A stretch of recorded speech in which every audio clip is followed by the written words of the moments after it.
첫 번째, K230A 장갑차입니다. 한국은 1980년대에 국산 IFV, 즉 전투장갑차 사업을 시작을 했죠.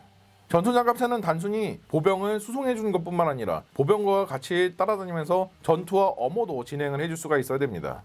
때문에 제대로 된 회전식 포탑과 기관포를 갖춘 여러 가지 시제 차량들이 등장을 했는데요. 대표적인 것이 K230M이라는 시제 차량입니다. 30mm 장포신의 기관포를 갖추고 있어가지고 적의 장갑차도 원활하게 격파를 할 수가 있었고 무인 포탑을 장비하고 있어서 굉장히 선진적인 물건이었는데요. 문제는 이 30mm 기관포가 반동이 좀 세다 보니까 K200이 이 반동을 제대로 잡아줄 수가 없었고 또 굉장히 대두 포탑이다 보니까 산악 지형에서는 은원패가 어렵다는 문제도 있었죠. 이 때문에 동시에 K230A라는 시제 차량도 등장을 했습니다. K230A는 K230M과 달리 30mm 단포신 기관포를 장착한 물건이었습니다. 단포신 기관포라서 장갑 통력은 조금 처진다는 문제가 있는데요. 그래도 포탑의 크기가 좀 작고 반동이 적다는 장점도 있었죠. 물론 한국형 IFV 사업은 안타깝지만 예산상의 문제로 일반적인 APC 컨셉으로서 출시하기로 했는데요. 그 결과물이 K200 장갑차였습니다. 군에서도 생각해본 결과 K200이 59경 중기관총으로 무장했다 보니까 기계화 부대의 직사 화력이 너무나도 꼬롬하다는 문제가 있었거든요. 이 때문에 K230A가 계속해서 무려 90년대까지 살아남아가지고 업체가 제시하면은 군에서 다시금 검토해보고 하는 과정이 반복이 되었는데요. 외환위기로 인해서 국방비까지 동결되자 결국 K230A는 사장이 되게 되었습니다. 그리고 이딴 거 쓸 바에는 차라리 K200보다 체급을 좀 더 키워가지고 제대로 된 IFV를 개발하기로 했는데요. 그것이 바로 K21 장갑차입니다. 두 번째, VL 아스록입니다. 미국은 RUR-5 아스록 대잠 로켓을 주력으로 운영하고 있었습니다. 사거리 10km의 대잠 로켓인데요. 소나로 적 잠수함을 탐지하면은 발사기를 그 방향으로 돌려서 각도 맞춰가지고 무유도 로켓을 뽕 쏴줍니다. 그럼 무유도 로켓은 탄도부에 있는 경어뢰를 낙하산으로 분리시켜주죠. 경어뢰가 바다에 착수하면은 음향 센서로 적 잠수함을 알아서 찾아가가지고 때려 맞춰서 격심시키는 물건이었습니다. 그러나 8연장 아스록 발사대는 너무나도 부피가 크고 무거웠어요. 사거리도 잠수함들의 속도가 빨라지고 어뢰의 사거리도 길어지면서 굉장히 부족해졌고요. 그리고 소나랑 연동되어져 가지고 사각이랑 방위 조절에 쏜다지만 아무래도 무유도 로켓이다 보니까 정확도가 떨어졌죠. 핵잠수함 같은 경우는 속도가 빠르다 보니까 그 사이에 다른 곳으로 도주해버리면은 경어뢰의 음향 센서가 소형이다 보니까 멀리 떨어진 잠수함을 잡기는 어려웠죠. 그래서 나온 것이 VL 아스록입니다. 사거리는 28km로 늘어났고 중간 유도가 가능한 유도 로켓이 장비가 되었죠. 그리고 로켓이 자체적으로 방향 전환과 유도가 가능했으니까 이제 발사기는 굳이 필요가 없어서 치워버리고 수직 발사관에 장비시킨 모델이었죠. 그래서 VL 아스록이라고 불리는 물건이었고요.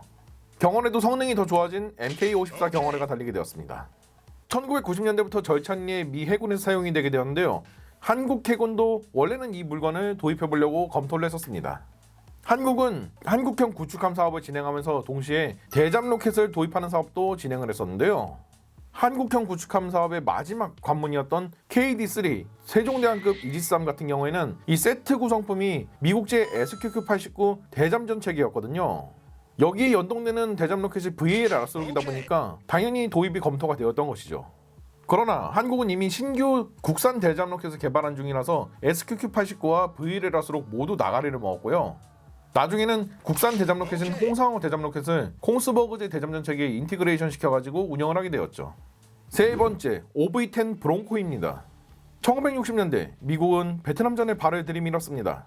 그러나 베트남의 울창한 정글 속을 숨어서 다니는 베트콩들을 높고 빠르게 날아다니는 전투기들로 잡아 족치기에는 매우 어려운 문제였죠.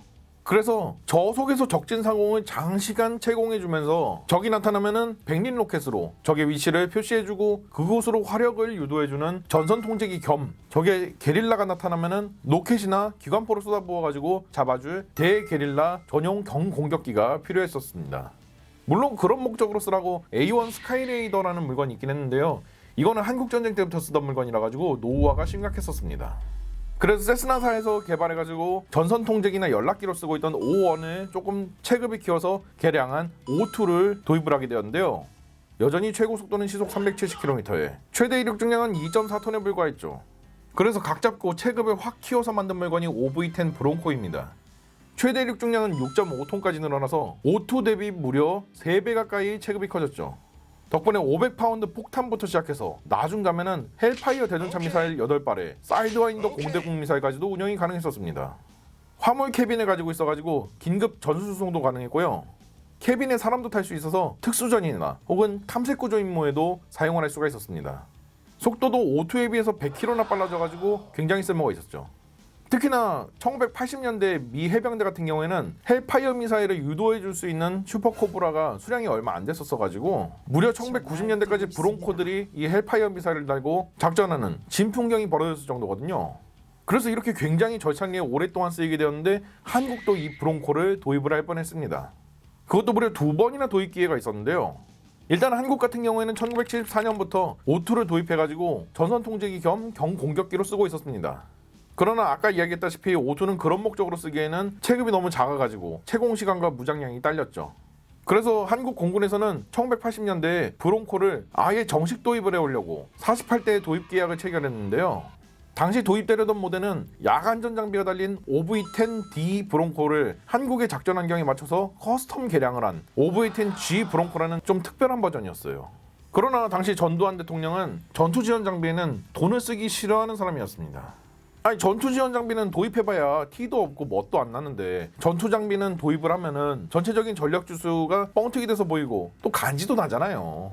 전투지원 전력이야 뭐 미군이 알아서 해주겠지, 이런 마인드였죠. 그래서 도입 계약을 취소시켰습니다. 이 꼬라지를 보고 있던 주한미군에서는 한국군이 너무 불쌍했어요. 그래서 1989년에 주한미군에서 자기네는 이제 브론코를 퇴역시킬 건데 이거 헐값에 가져가겠냐고 물어봤죠. 그리야 해서 이걸 받아오냐 마냐 해가지고 1990년대 중반까지도 설왕설래가 오고 갔는데요. 결국은 안 받아오는 것으로 결론 지어졌습니다. 중고 기체다 보니까 차라리 그냥 신규 도입하자고 해서 스위스제 PC9 도입으로 선을 냈던 것이죠. 그러나 스위스는 한국이 분쟁 국가라는 이유로 PC9을 팔지 않았고 결국 한국군은 ADD에 기존에 도입해서 사용하고 있던 KT-1 프로펠러 훈련기를 체급을 좀 키워가지고 전선 통제기 겸 경공격기로 개발해달라고 요청하는 수밖에 없었죠. 그래서 드디어 간신히 2000년대에 KA-1 경공격기를 도입을 하는 데 성공했고요. 이렇게 오랜 기간 동안 신규 전력을 도입을 할 수가 없게 되자 1980년대에 일찌감치 치워버리려고 했었던 O2 같은 경우에는 무려 34년이나 노인학대를 당한 끝에 2000년대 들어가지고 퇴역을 하는 수밖에 없었죠. 구독, 좋아요 꼭 부탁드리고요. 멤버십에 가입하시면 각종 멤버십 전용 영상들을 보실 수 있습니다. 네 번째, F5 마개 조안입니다. 한국 공군은 300여 대가 넘는 F5 전투기들을 도입했는데요. 날렵한 기동성에 나쁘지 않은 속도, 그리고 전자장비가 부실해가지고 역설적으로 정비 소요가 줄어들고 시스템을 부팅하는 데 시간이 얼마 안 걸리니까 빠른 출격 시간과 높은 가동률을 보여줬죠. 그래서 휴전선 근방에서 북한군의 전투기들의 발을 묶어놓는 요격 임무로서는 제격이었지만 그뿐이었습니다. 폭장량도 별로였고 항속거리도 짧은 데다가 중거리 공격 능력도 없었죠. 여기에 노후화로 인해서 잦은 추락까지 겹치게 되면서 똥파이브라는 별칭으로 불리게 되었는데요. 뭐 공군도 생각이 없었던 건 아닙니다. F5를 대대적으로 업그레이드를 해가지고 사용해볼 것도 검토를 한번 해봤어요. 무려 중거리 공대공 능력까지 부여를 해서 말이죠. 경전투기인 F5에 어떻게 해서 중거리 공대공 능력을 부여한 게 가능했냐고요? F5 전투기는 무려 전 세계적으로 2600대가 판매가 되면서 굉장히 많은 파생형들이 생겨났습니다. 기술이 많이 발달해가지고 F5 같은 경전투기용 소형 레이더들도 중거리 공대공 능력을 부여받는 경우가 굉장히 많았어요. 물론 그게 막 엄청 대단한 능력까지는 아니었는데 적어도 사거리 한 50km 정도짜리 암람 초기형 정도의 능력을 가진 중거리 공대공 미사일 정도는 발사를 해줄 수 있는 능력은 되었죠. 이런 식으로 해서 개조받은 것이 바로 싱가포르 공군의 F5S가 있습니다. 그래서 공군도 이것처럼 개조를 해가지고 쓸까 하다가 그냥 포기했어요. 왜냐면 2020년에 KF-21이 나오면은 어차피 퇴역할 물건인데 이 정도로 큰 투자를 해줘서 개량을 해줘야 될 필요를 못 느꼈던 것이죠. 그러나 KF-21을 개발하는 KF-X 사업은 개발이 지연되게 되었고요. 이 사이에 F5 전투기들의 노후화로 인해서 추락사고가 빈번하게 일어나게 되었죠. 결국 업그레이드 시점은 놓쳐버렸으니 조종사의 목숨이라도 살려보고자 사출자석이라도 00 사출자석으로 바꿔주는 개량만 진행하게 되었습니다. 다섯 번째, 글로벌화의 조기 경보기입니다. 스웨덴은 소련 코앞에 위치한 나라라서 전쟁이 나면은 소련군한테 정말 파상 공세를 당할 위기에 처했는데요. 여기에 대응해서 지상 여기저기에 레이더 사이트들을 깔고 수많은 대공진지들을 개소하고 방공센터들을 중간중간에 세워가지고 스트릴 방공 요격 시스템을 구축했습니다. 그러나 1980년대 들어가지고 소련군이 압도적인 공군력을 동원해서 방공망 제압 작전에 나서면은 대부분 지상 기반 시스템이 의존하고 있던 스트레스 시스템은 마비당할 위기에 처해버리고 말았죠. 그래서 스웨덴군은 사브에 조기 경보 개발을 요청했는데요. 그래서 개발된 물건이 바로 아르고스 조기 경보기였습니다.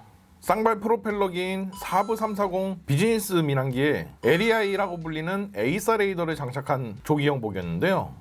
덕분에 이론상 450km에서도 원활하게 적기를 탐지 추적하는 것이 가능했지만 문제점이 한두 가지가 아니었습니다. TI 모드를 양면으로 배열을 했는데 이 레이더가 회전하는 것도 아니고 고정식입니다.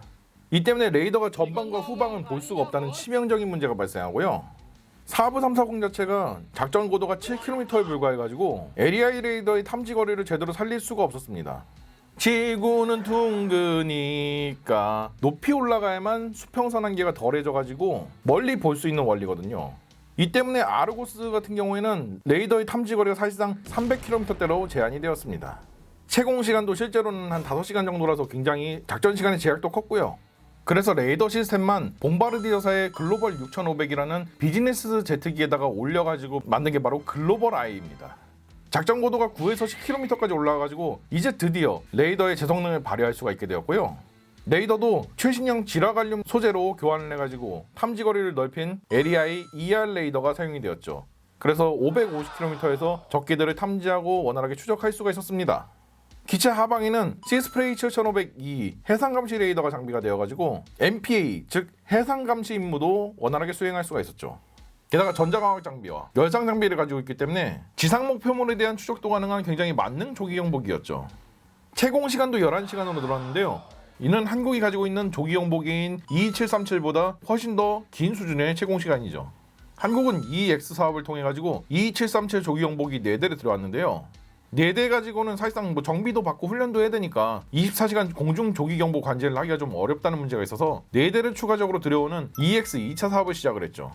여기에는 사브사의 글로벌아이, 그리고 에스리 해리스사의 피닉스, 마지막으로는 보잉사의 E7이 맞붙었는데요. E7은 E2737의 미국 제식 명칭입니다. 그래서 한국군이 기존에 E2737을 운영하고 있으니까 당연히 E7의 도입 가능성이 굉장히 높았는데요. 그러나 가격이 원체 좀 비싼데다가 미군도 중간에 갑자기 E7의 도입을 중단해버리면서 가격이 더 비싸지게 되었죠. 그래서 광탈해버리고 남은 거는 글로벌아이랑 피닉스뿐이었는데 이 피닉스는 뭐하는 물건이냐? 1차 EX 사업 당시에 이스라엘이 제시했었던 G550 CAEW 그거 있죠? 그겁니다.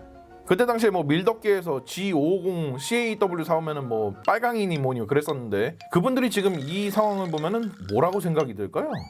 아무튼 그래도 완전 똑같은 건 아니고요. 베이스 기종인 G550 비즈니스 세트기 자체가 단종이 되어버렸으니까 이걸 에스리 해리스 주도하에 봄바르디어사의 글로벌 6500으로 변경해가지고 만든 물건이 바로 피닉스입니다. 일단 베이스 기종은 아예 글로벌 아이랑 동일했고 심지어 카탈로그 스펙도 그렇게 크게 차이가 나지 않습니다. 둘 다 똑같은 에이사 레이더고요. 그래서 방사청에서 굉장히 많이 고민을 했는데요. 문제가 글로벌 아이에서는 치명적인 결함이 하나 있었습니다. 바로 전방과 후방에 대해서 레이더 사각지대가 발생한다는 문제였죠. 물론 기존의 아르고스에 비해서는 사각 범위가 좀 줄어들긴 했어요. 그리고 시스프레이 7502 레이더나 EOIR 센서가 이 사각지대를 커버해주는 것도 가능했고요. 그래도 아르고스 때부터 고질병이 아직도 고쳐지지 않았다는 것은 여러모로 마이너스였던 것이죠. 사브는 그래도 피닉스보다는 저렴한 값으로 어필했지만 결국 승자는 에스리 해리스의 피닉스가 되게 되었습니다. 6번째, 클레망소급 항공모함입니다. 1945년 2차 세계대전이 연합국의 승리로 종료가 되었습니다.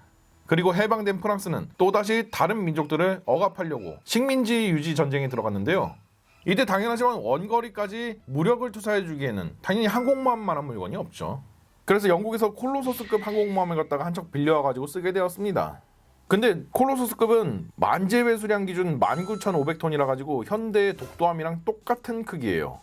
그래서 당시 기준으로서도 정규 항모로서는 좀 작은 체급이라는 평가가 나오던 게 바로 콜로소스급이었고요. 그래서 일단 초창기 제트 전투기인 아퀼롱 정도는 어찌저찌 사용하는 게 가능했지만 계속해서 대형화되는 제트기의 추세에 맞출 수가 없었습니다. 그래서 프랑스는 새로운 항공모함을 개발했는데요. 그것이 바로 클레망소급 항공모함입니다. 체급은 만재배 수량 기준 32,000톤이라 가지고 당시로서는 그럭저럭 쓸만한 수준의 정규 항모였고요. 고출력의 스팀 캐터펄트를 갖춰가지고 무거운 고중량의 제트 전투기들도 원활하게 항공모함에서 발사를 시켜줄 수가 있었죠. 게다가 현대식의 경사갑판도 채용해가지고 이함 업무와 착함 업무를 따로 분리해가지고 효율적으로 항공모함을 운영할 수가 있었습니다. 1960년대부터 절찬리에 운영이 되었는데요. 시간이 지나서 노후화가 되기도 했고 또 이제 체급이 현대 기준으로는 경항모에나 준할 정도로 작은 체급이라 가지고 점점 더 커지는 현대적인 고중량 전투기들을 쓰기가 난감해졌습니다. 그래서 2000년에 브라질로 매각이 되어져 가지고 상파울루라는 이름으로 재취역을 하게 되었는데요. 브라질은 자국의 넓은 수역을 방어하려고 이 퇴물 항공모함을 어거지로라도 유지를 시켰지만 유지비가 날이 갈수록 폭증하면서 점점 항구에 머무는 날이 많아지게 되었죠. 그러다가 브라질의 경제 위기가 또다시 들이닥치게 되면서 2017년 최종적으로 퇴역 처리가 되었습니다. 그런데 뜬금없이 모 유명 밀리터리 채널을 중심으로 밀덕계에서 이 퇴역한 클레망소급 항공모함을 한국에 들여와가지고 한국형 항공모함으로 재취역시켜야 된다는 정신나간 주장이 막 일기 시작했는데요. 주로 노년 보수층들로 이루어진 이들은 막 청와대 청원 넣고 시위하고 막 그랬었습니다. 그때 도입에 반대하면 막 빨강이로 뭐라고 그랬죠. 그러나 정치권과 정부 모두에서 이 60년이나 된 퇴물 항공모함을 갖다가 굳이 들여와가지고 재생시켜서 써야 될 필요성은 전혀 못 느끼는 관계로 해당 주장은 가볍게 묵살되었습니다. 7번째 조기경보 헬기입니다. 클레망소급 도입은 정치권과 정부 모두 아예 도입을 안 하기로 했지만 해군이 항공모함이 필요하다고 계속해서 주장해대니 일단 한국형 항공모함 프로젝트를 시작을 했는데요. 원양에서 항공모함을 굴리려면 원활한 방공관제 업무를 하기 위해서 조기경보기가 있으면 좋습니다. 항모에 탑재된 방공관제 레이더는 해상 기반 레이더다 보니까 아무리 탐지거리가 길어도 수평선 한계가 존재합니다. 그래서 먼 거리에 있는 아군기 혹은 저고도에 있는 아군기는 방공관제를 해주기가 어려워요. 근데 경항모는 캐터펄트로 함재기를 쏴주는 캐토바 방식이 아니다 보니까 함상 조기경보기로 쓰는 E2를 갖다가 굴릴 수가 없었죠. 그래서 어쩔 수 없이 조기경보 헬기를 고려했는데요. 조기경보 헬기는 말 그대로 헬기에다가 조기경보용 대형 방공관제 레이더를 달아놓은 물건입니다. 다만 헬기 자체가 아무리 크다고 한들 회전익기라 가지고 여러모로 일반적인 조기경보기에 비해서는 단점이 많죠. 채공시간도 아무리 길어봐야 4-5시간이다 보니까 조기경보기보다 떨어지고요. 작전 고도도 고정익기보다 낮다 보니까 아무리 좋은 방공관제 레이더를 갖다 달아줘도 탐지거리 제한이 걸립니다. 속도도 느리고 상승력도 느려가지고 작전 고도와 작전 공역까지의 도달까지도 시간이 꽤 오래 걸리고요. 게다가 헬기의 체급이나 전력량 문제로 인해가지고 엄청나게 좋은 레이더까지는 달아주기가 어렵습니다. 관제사도 꼴랑 2명 타니까 관제 업무보다는 사실상 조기경보 임무만 시켜도 벅찬 수준이었는데요. 그래도 없는 것보단 나으니까 추진이 되었습니다. 가격은 뭐 이제 조기경보 헬기로 쓰려면 당연히 무거운 레이더를 달고 연료도 많이 달아야 되니까 최소한 AW101 멀린 정도는 되어야 됐습니다. 근데 멀린의 기본 가격도 굉장히 비쌌었으니까 최소 한 대에 2,500억 원 정도가 소요가 될 거라고 봤고요. 해군이 이렇게 막대한 소유 예산으로 인해서 고통을 받자 정부에서는 공군의 EX 2차 사업을 뺏어다가 해군한테 줄 것을 검토하기까지 해가지고 한때 난리가 났었는데요. 결국 경항모 사업은 필요성 자체가 없다는 결론이 나와가지고 사업이 좌초되었습니다. 왜 한국에 항공모함이 쓸모가 없는가에 대해서는 제가 그 이유를 정리해둔 영상이 있으니까 이걸 보고 오시면 이해가 빠르실 겁니다. 8번째, AH-1 코브라 마개조안입니다. 한국 육군에서는 AH-1J 쌍발 코브라 8대와 AH-1S 단발 코브라 70대를 도입해서 사용을 하고 있었습니다. 그런데 1990년대 초반 북한에서는 T-72 전차를 대량으로 도입했다는 그런 카더라가 흘러나오기 시작했어요. T-72 전차는 우리 군이 기존에 보유한 어떠한 대전차와기로도 격파를 장담하기 어려울 정도로 튼튼한 탱크였습니다. 특히나 당시 공격 헬기들이 사용하고 있던 대전차 미사일인 토호 미사일 같은 경우에는 관통력이 케미컬 에너지 기준 400mm 정도라 가지고 택도 없는 수준이었죠. 그래서 육군 항공대에서는 급하게 케미컬 에너지 기준 관통력이 900mm를 넘는 토호2A를 도입해서 달아줬는데요. 이거는 텐덤 탄두까지 갖춘 물건이라 가지고 반응장갑을 뚫고 900mm를 또 뚫을 수 있습니다. 그러나 토호 미사일은 여전히 시선 지정 유도 방식의 미사일이라 가지고 명중할 때까지 적 전차를 헬기가 계속 조준하고 있어야 돼요. 근데 사거리도 4km로 짧지 속도도 그다지 빠르지가 않았거든요. 그럼 장시간 헬기는 정지 비행 상태로 적 전차를 조준하고 있어야 됩니다. 생존성이 떡락하죠. 특히 북한군이 코브라를 무력화시키기 위해서 야전 방공망을 점점 강화해 나가자 대책이 필요했습니다. 그래서 한국군은 돈을 싸들고 배사로 달려갔죠. 이 헬기들을 헬파이어 미사일이 운영이 가능하게끔 업그레이드를 시켜달라는 것이었습니다. 헬파이어 대전차 미사일은 속도가 마하 1.3이나 되고 레이저 유도 방식이기 때문에 훨씬 더 생존성이 좋거든요. 그러나 벨사는 어렵다고 답변했습니다. 정확히 따지고 들어가자면은 AH1S 단발 코브라 같은 경우에는 엔진이 하나밖에 없다 보니까 이걸 좀 더 좋은 추력의 엔진으로 교체를 해준다고 해도 구동 축에 전달되는 추력 증가 효과는 10% 정도 더 올라갈 수 있어요. 막대한 돈을 썼는데 실제 출력은 10%밖에 안 늘어난단 말이지. 이 상태에서 토호보다 훨씬 더 무거운 헬파이어 미사일을 8발이나 장비하려면은 연료를 반 이하로 장비해야 돼가지고 채공 시간에서 엄청난 문제가 생기기 뻔했고요. 한국군이 가지고 있던 AH-1J 같은 경우에는 슈퍼코브라처럼 개량이 가능했는데요. 문제는 남은 수명이 얼마 안 됐습니다. 물론 튼튼한 기골에 비해서 고속으로 기동을 하거나 혹은 과격한 기동을 자주 하는 게 아닌 공격 헬기의 특성상 엔진만 괜찮은 걸로 교체해주면은 기골 자체는 50년 이상 써도 문제가 없긴 한데요. 이 때문에 미 해병대도 기존에 있던 쌍발 코브라들을 천년만년 개수해가지고 지금은 바이퍼까지 오게 되었죠. 그러나 한국군이 보유한 쌍발 코브라는 불과 8대뿐이었습니다. 수량이 너무 적다 보니까 업그레이드를 하면 비용 대 효과가 안 나오고요. 결국 한국군은 그냥 야간전 장비만 달아주는 선에서 개량을 종료하게 되었고요. 차기 공격 헬기들을 도입해서 코브라들을 치워버리기로 합니다. 9번째, 단발 보라매입니다. 한국은 1990년대부터 T-50 골든이글 초음속 훈련기를 개발하면서 국산 전투기 개발에 초석을 다졌습니다. 그리고 2000년대부터 본격적으로 한국형 전투기를 개발하는 KF-X 사업을 시작했죠. ADD와 공군에서는 대체로 쌍발 중형급 4.5세대 전투기를 원했습니다. 공군은 예나 지금이나 안정성 문제나 여러 가지 이유로 인해서 쌍발 전투기를 선호하는 거는 똑같았거든요. 그러나 정부와 정치권 모두에서 이 KF-X 사업에 찬성파와 반대파가 갈려서 개판난잡하게 싸우기 시작했어요. 반대파들은 이제서야 간신히 훈련기 개발하는 나라가 어떻게 세계적인 수준급의 4.5세대 전투기를 개발하냐면서 맞섰고요. 설사 개발에 성공한다고 해도 F-22 랩터 같은 5세대 전투기들이 나오는 판국에 언제 항공선진국들을 갖다가 따라잡겠냐는 그런 논리였죠. 게다가 카이다를 위시한 자문기관에서도 슬그머니 KF-X 사업에 부정적인 입장을 취하자 ADD에서도 슬그머니 체급을 좀 줄이고 단발 엔진으로 변경한 보라매 전투기를 제시했습니다. 기존의 쌍발 전투기 아닌 F414 엔진을 쌍발로 장착하고 최대 이륙 중량은 26톤급으로 F4 팬텀 전투기랑 비슷한 체급이었거든요.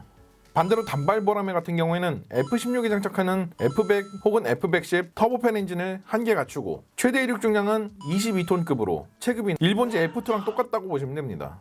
그러나 공군에서는 무조건 쌍발 전투기를 요구하고 나섰고요. F-16이랑 동체급으로 만들면은 세계 시장에서 F-16이랑 경쟁을 해야 되는데 그게 가능할 것 같냐는 의견들이 많았죠. 실제로 F-16에 대항해 보려고 나온 전투기들은 꽤 많았지만 단 하나도 F-16을 꺾지 못했고요. 오히려 이런 레드오션에 보라매가 던져진다면은 수출 실적에 당연히 기대를 할 수가 없겠죠. 결국 KF-X 사업은 한국판 F2가 될 뻔한 위기에서 탈피해가지고 제대로 된 쌍발 4.5세대 전투기인 KF-21로서 태어나게 되었습니다. 10번째, MK-48 AD캅 중어레입니다. 한국은 1987년 드디어 꿈에 그리던 209급 잠수함을 장보고급이라는 이름으로 도입을 해오려고 했는데요. 여기에 장착할 중어레도 골랐어야 됐습니다. 마침 한국 해군은 전시에 미군의 중어레를 갖다가 얻어가지고 쓰기도 좋게끔 당시 최신형이던 미국제 MK-48 AD캅 중어레의 도입을 미국에 타전했는데요. MK-48 중어레 같은 경우에는 1970년대 미국에서 개발된 능수동 복합 형식의 중어레였습니다. 능수동 복합이기 때문에 유선 유도로 적의 수상함을 공격하는 것도 가능했고 자체적인 음향 센서로 적의 잠수함을 공격하는 것도 가능했죠. 게다가 수심 800m까지 잠수가 가능한 엄청나게 튼튼한 내압 선체를 가지고 있습니다. 따라서 티타늄으로 제작이 되어져 있어가지고 깊이 잠수가 가능한 소련제 핵잠수함들까지 무리 없이 잡을 수가 있었고요. 최고 속도가 50노트 이상급이라 가지고 당시 소련에서 가장 빠른 핵잠수함인 알파급보다 무려 10노트나 빠른 속도였습니다. 1980년대 말에 등장한 MK-48 AD캅 같은 경우에는 발사 소음도 굉장히 줄어들어가지고 적 잠수함이 아군이 어뢰를 발사한 시점을 늦게 알아채게끔 만들어졌습니다. 또한 어뢰에 달린 음향 센서가 얕은 수심에 있는 복잡한 지형의 연안까지도 요리조리 잘 피해가지고 적 잠수함에 때려 맞을 수 있게 개량을 해서 한국 해군한테는 딱인 물건이었죠. 그러나 미국은 한국에 판매한 것에 난색을 표했습니다. 일단 한국에 이런 최신형 고성능 중어뢰를 갖다가 판매를 하는 것에 굉장히 부담을 느꼈고요. 동시에 MK-48 시스템을 독일제 209급의 전투 시스템에 인티그레이션 해줘야 되는 것도 문제였죠. 독일의 HDW에서도 잠수함은 독일제를 사놓고 중어뢰는 굳이 미제를 사 쓰겠다는 한국이 이해할 수 없는 행태에 제동을 걸기 시작했습니다. 독일은 이미 SUT열이라는 굉장히 유명하고 성능도 보장이 된 고성능 중어뢰를 개발해서 쓰는 중이었고 실제로도 MK48 AD캅에 비해서 일장일단이 있는 물건이었거든요. 결국 한국은 SUT 중어뢰를 사오는 수밖에 없었죠.